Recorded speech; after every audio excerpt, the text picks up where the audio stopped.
guys, ito na nga po kami. Nagkakaroon ng kasayahan na po dito. Kasi tapos na po kami kumain. Ito na po. Nagkakaroon ng kasayahan na po. Kasayawan na po sila po. Ayun ho, kasayawan na ho. Yan yung si Paring Tonton. Yung may paka na ho. Yung anak ko, yung bininyagan. Kabad yan po si Parande. Yan po, si Pareaga. Yan po, yan. Nagkakasayahan na po. Magpinsan ho lahat yan. Si Mare, mga kamag-anak ni Maring taga Cavite, bago na kamag-anak ni Paring Tonton na taga Batangas. Yan ho. Yan, medyo nakakasayahan na po kami dito. Medyo gabi na ho rin to guys. Parang agad, tumira na po. Ayan ho. Yan, pasil lang yan. Yan guys, yan, nakita namin naman sound system lang. Yan lang ho. Di Bluetooth lahat po guys yan. Bago yung cellphone ni Pare Randy ang gamit namin sounds. Diba guys? Okay na? Hirap din diba guys? Operator Mr. Ronnie Di Guzman. Yan guys. Medyo maaga pa naman guys. Ito siguro mga alas 8 ng gabi.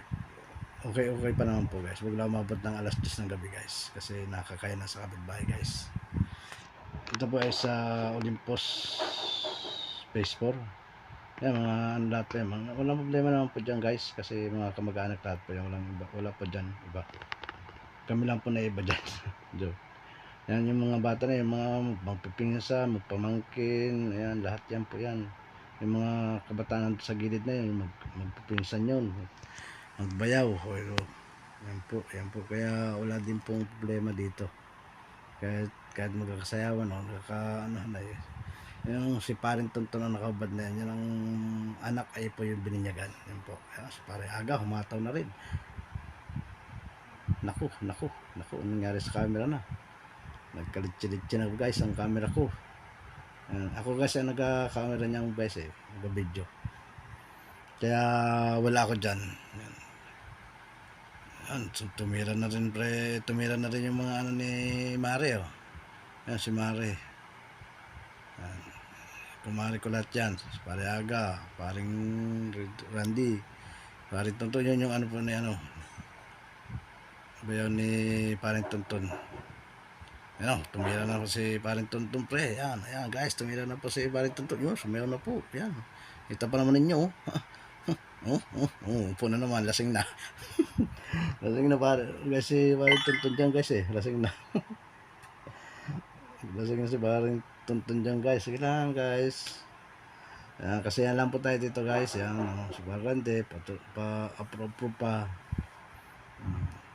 Yan ito guys. Pero maaga pa naman guys yan. Walang tao sa labas. Pero hindi naman po kami nakabulahaw. Okay pa naman po. Kasi kinabukasan po Monday, holiday, walang pasok. Pero hanggang alas 10 lang po talaga ang tugtugan. Si Paring Tonton nilabas na yung dalawang bangko. Dito nagsayaw na sa labas po si Paring Tonton. Yan na po, dyan na po nagsayaw yan si Paring Tonton sa labas. Lakas tawa na ni Paring Tonton. Yan.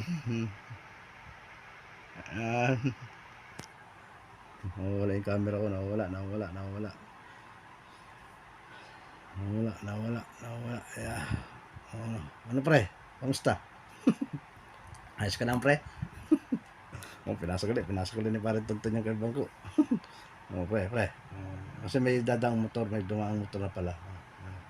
Kapitbahay niya.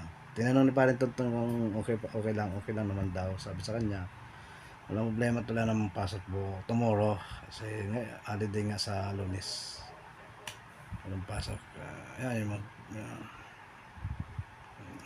Magtiyahin, magpinsan, magpamangkin. Si Paring Tonton hindi mo alam kung ano gagawin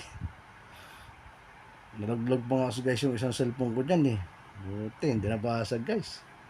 Hindi naman guys ako lasing dyan, tamang chat lang ako. Paring Randy naman tumira na naman guys. Ang sabi siya